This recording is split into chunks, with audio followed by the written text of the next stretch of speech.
Near mint condition, the home of collected editions. Oh my gosh, look at that panel of Batman. You have the absolute, you have the Deluxe DC Comics firing on all cylinders.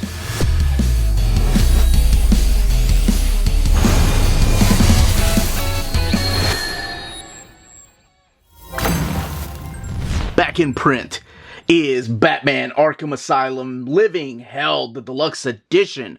I am the Uncanny Omar. You are watching Near Mint Condition, the home of collected editions. Today, we're going to take a dive into this particular Deluxe Edition, what exactly it is, and look at this artwork. So, stay tuned.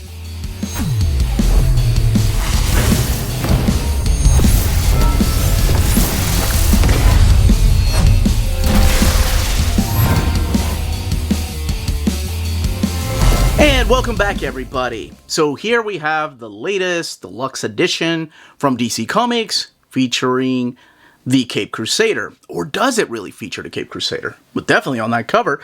But this is covered by Ryan Sook, Batman Arkham Asylum, the Deluxe Edition, Living Hell. And then Dan Slott, Ryan Sook, Wade Von Grawbadger, and Jim Royal. The new DC logo here. And Batman Arkham Asylum Living Hell, Deluxe Edition, Dan Slott and Ryan Sook, the Bullet logo, and then the back of the book.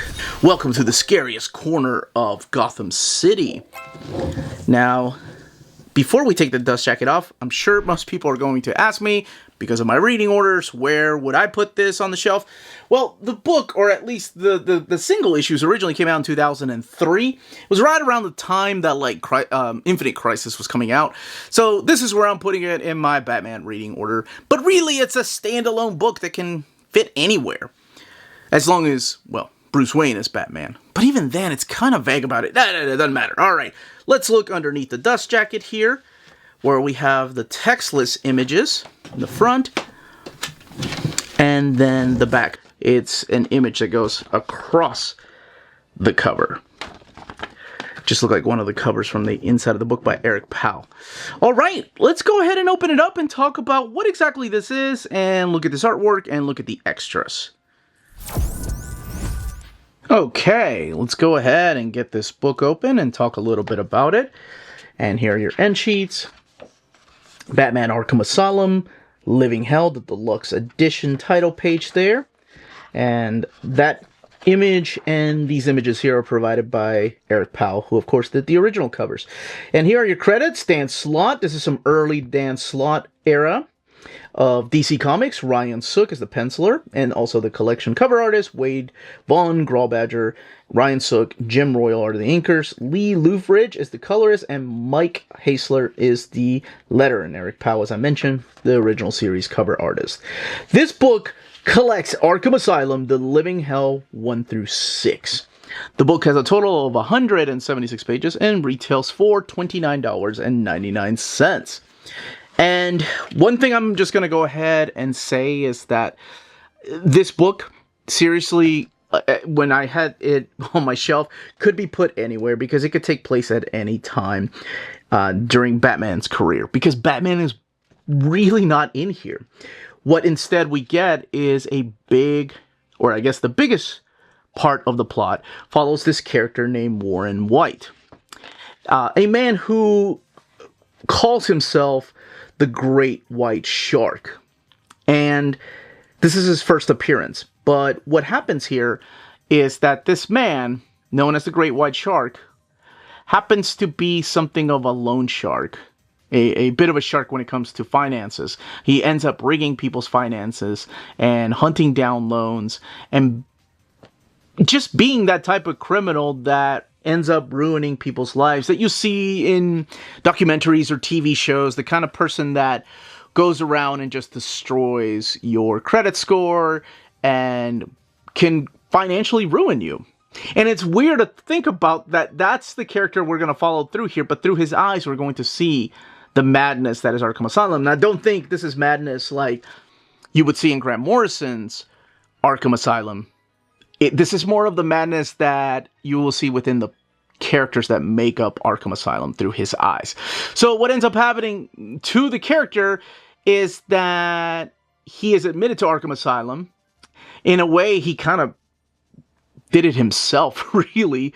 And then in here, I love the way that these criminals and police officers, including some that you have seen, like this gentleman right here, which you will see later on in the pages of, oh my gosh, what was it? Gotham? I think it's Gotham City Sirens? Yeah, I think that was the series. That's Aaron Cash, who makes his first appearance here, as well as Warren White. There is another character that makes an appearance through here, Dr. Ann Carver. But anyway, it's funny when these villains and these correctional officers are calling him the biggest scum of the earth, like the worst type of villain. Like, it's so hypocritical in a way, like the Joker says, hey, I know you. You're the great white shark, the new fish here. You know, I think you're the worst person I've ever met. Like, the Joker is saying that to this guy. So that kind of gives you an idea as to the tone of the book and how you're going to be seeing things through his eyes. We do have this character right here. That I mentioned just a little bit earlier. She is making her first appearance in this book, but she is Dr. Ann Carver. She holds a secret. She is the head of therapy, and there's a little bit of a secret behind her why she does the things that she does through here. Now, the villains, of course, you're going to be seeing through here. You've already seen the Joker, and I'm sure some of you have seen the Mad Hatter, but you're also going to see characters like the Riddler, the Scarecrow, and some new characters like Lunkhead and Death Rattle and Doodlebug. And, oh my gosh, Poison Ivy showing up through here, and Magpie showing up through here. As a matter of fact, there are, yeah, right here. I'm the Riddler, my dear girl. Who are you to ask me questions? And you saw that deer is spelled D-E-E-R. That's actually explained later on. It's not a misprint. It was completely done on purpose.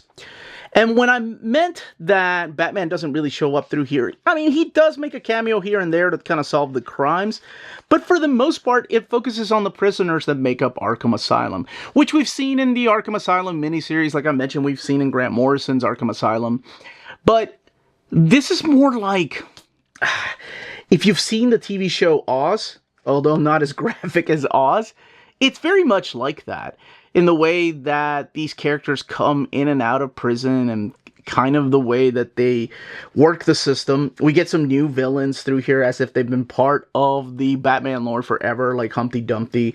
And some of them end up making friends with this character. Humpty Dumpty actually has his own backup story that we get to find out exactly what happens to him, how he ended up in Arkham Asylum.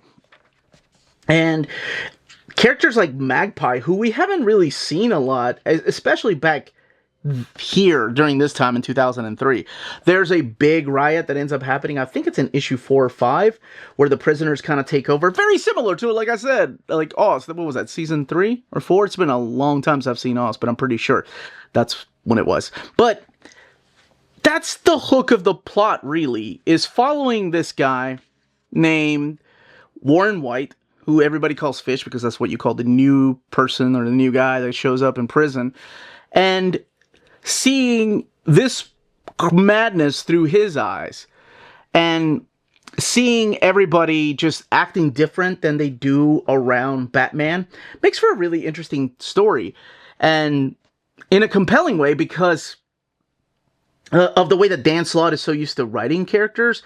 As you probably know, like, he was, to a lot of us, he was really meant to write Spider-Man because of his quippy humor. Like, that's the way he writes, and he can't help it. A lot of it really, really reminded me of Peter David. Something that, like, Peter David would have done with this miniseries is the way that Dan Slott handles it. And probably because they did work sometimes close together. But it's not to say that this doesn't focus on the serious aspects of people going into Arkham Asylum, because we do see that representation of mental health within the Batman villains, and with the correctional officers, and with the people that are just working here at Arkham Asylum.